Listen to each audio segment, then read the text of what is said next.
A building under construction in the Maryland area of Lagos collapsed yesterday, killing 5 persons. Lagos State Emergency Management Agency LASEMA boss Olufemi Damilola Oke-Osanyintolu confirmed that 5 persons, all adult males, were rescued alive from the building collapse site. Building collapses have reoccurred in Lagos in the last few weeks. Earlier in July, 7 persons were rescued when a 2-story building collapsed in the Mushin area of the state. 10 others were also rescued, when a building caved in the Isale Eko area of the state in May. Well, that's unfortunate. They were seeing the footage from that story, the building collapse. We're seeing that 5 unfortunately have been dead or have been declared dead. It's unfortunate that we still have this kind of conversations. Whilst we hope that this will be the last, many would say that there are no guarantees, that this would be the last going forward. But we're going to be looking into the details of this conversation and seeing how we can avoid situations like this from repeating themselves again or repeating itself again, and also how we can ensure that punitive measures can be employed for the ones that have already happened. Absolutely. And this morning we have joining us Mr. Akin Bashiru, who is an APC chieftain here in Lagos. Good morning. Thanks for joining us. Great to have you. Seems a lot of the buildings in Lagos are tired. They're either tired or the government is retiring them. So it's like one of them. But it's sad mostly because of the loss of lives that happen here, and the one thing I've always pointed out, and I've always questioned, is the ability of LASEMA and every agency to have proper rescue equipment and save lives. That maybe could have been saved. So let's first get your thoughts on this recent collapse. It seems to be happening a lot in Lagos. Why do you think that is? Anyway, in the first place, one would like to sympathize with those who have lost their lives, in the cause of the collapse. But let me also say that building collapse is not peculiar to Lagos. Perhaps because Lagos is highly populated and the number of buildings you have in Lagos are quite enormous. Like you said, that a lot of people may say perhaps this is the last, but there's nobody who can guarantee. I mean, that's a matter of fact. And why? Because most of these buildings you're talking about are not buildings that are just being constructed today. A lot of them have been there over the years, and some of these buildings that are collapsing are buildings, I guess, must have suffered from various factors, some of which are poor quality of jobs, lack of the relevant expertise of those who take responsibility for constructing some of these buildings. You would have observed that there's this agency, is it LASEMA now?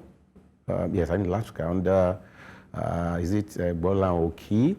You will see that they are upping the ante in terms of monitoring, in terms of identification of buildings that are seen to be distressed. But you see, the challenge you have in this climb is that where you identify those buildings, Nigerians have a way of trying to circumvent, pulling the strings here and there, until the last minute when the building collapses. But I think that where buildings are identified, I think the first thing is to call for evacuation. But even where you mark the building, has been weak, you still see people still struggling to continue to do business there until the last minute. I think that whenever buildings are identified as weak, immediately compliance must be stressed. Immediately evacuation must be addressed. And of course, I am a strong advocate of compliance. I'm a strong advocate of penalty when there are offenses committed. So I believe strongly that where we are strong, in enforcing penalties, and these enforcements are made clear, are made public for people to see as examples, I'm sure it will help in the long run. I mean, you just highlighted a challenge that we have, because we don't have strong systems and structures that ensure that people who are found guilty are punished. What we do here sometimes is the building has collapsed, the developers have fled, and then we don't hear about it again until the next building collapses, and everybody's wondering what happened to the previous ones. So how do you suggest that we can maybe put stronger infrastructure to ensure that there are punitive measures for when a building collapses, that people will know that if you're going into this real estate business, you have to really know your onions. If you use substandard products and substandard materials, which Unfortunately, we might start to see a lot of that with the rising cost in building materials. The cost of cement is increasing. So how do we ensure that we put systems and structures that guarantee that people know if they err, they will be punished? I do not want to think that the cost of materials would be any reason for, short-changing, the structural process that must be undertaken when you're talking about building. Even in the past, where materials have been cheap, people have always looked for one way or the other to shortchange the system. But like we're agreeing here, penalty, enforcement, compliance are critical. I will suggest that our political office holders, professionals, in the industry, professional organizations must have a strict, strong, integrated system through which, corporates are penalized. But like I said, we have not been used to such approach here. Rather, we have given we've given processes to the element of emotion, element of sentiment, element of, I know you, you know me, you understand. I think that's been a big problem. I think our leaders, political office holders, institutions must be courageous enough, must be bold enough to take the bull by the horn. Let them start with an example. And I think, every other person, would take, would take the right and proper attitude towards, getting this done. And I think professional organizations should equally have a way of sanctioning fake professionals or professionals that engage the services of people who normally would not qualify to undertake any aspect of construction, engineering, and building process. In what ways, if any, would you criticize the Lagos State Building Control Agency? I'm not sure that I'm going to criticize them, but let me, like I first said earlier, I know they're doing a lot because I am a person who shows a lot of interest in activities, going on around me. But at the same time, don't forget that that LAPCA is also an agency of government that also has its own processes, its own checks and balances. You equally have organizations under which they are equally, monitored. Do you get that? So even if LAPCA as an agency is up and doing, I think as they are, I think there are other factors, external factors, maybe beyond even their own reach, that may not make them to be 100% effective as we will expect.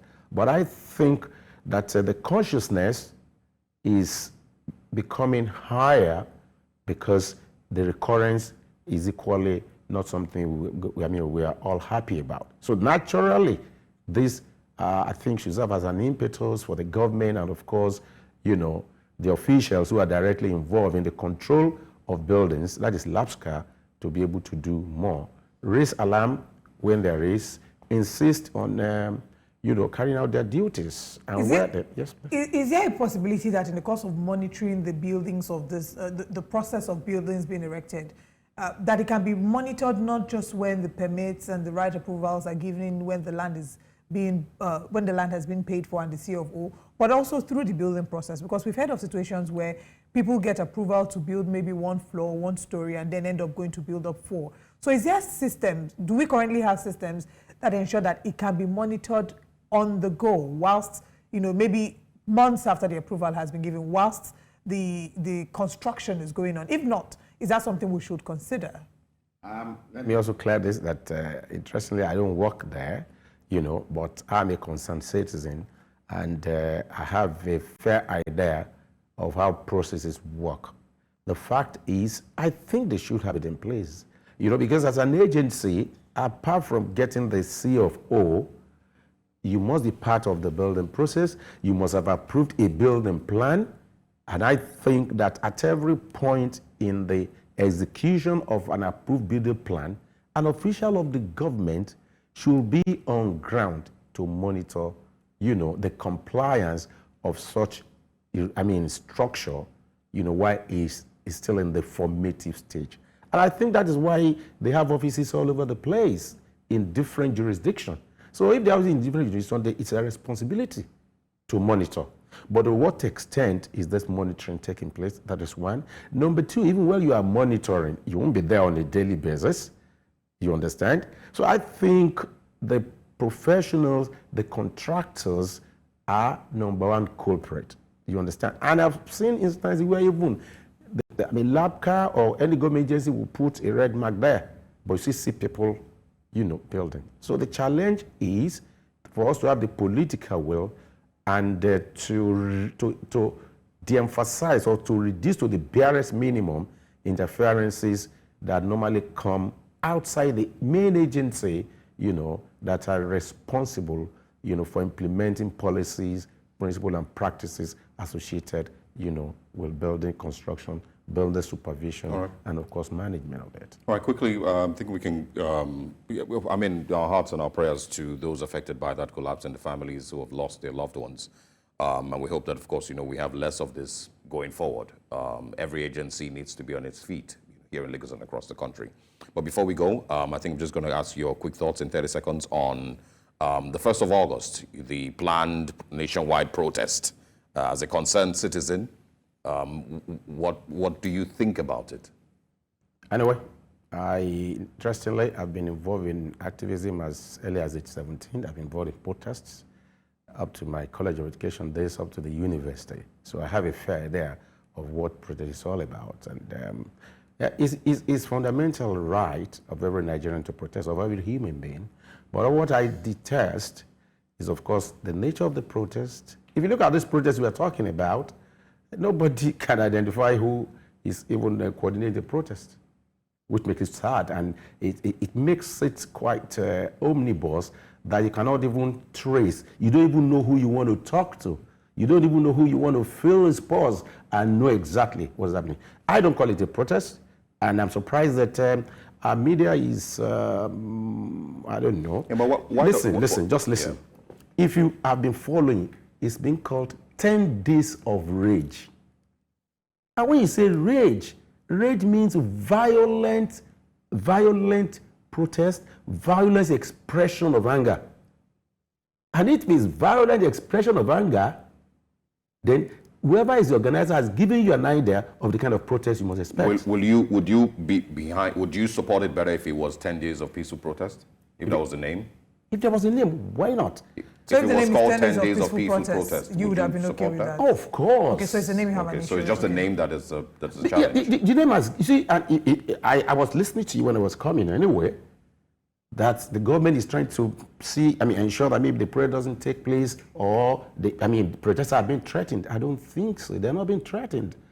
But the nature, the disposition they have put forward, no characteristics, no names behind it, is faceless. Yeah, but it's faceless. I believe it's faceless because the face of the protest is the Nigerian people. Right. Well, the process hasn't yet happened. We have up until the 1st of August, and then we can have this conversation again. But thank you so much, sir, for joining us this morning. It's my pleasure.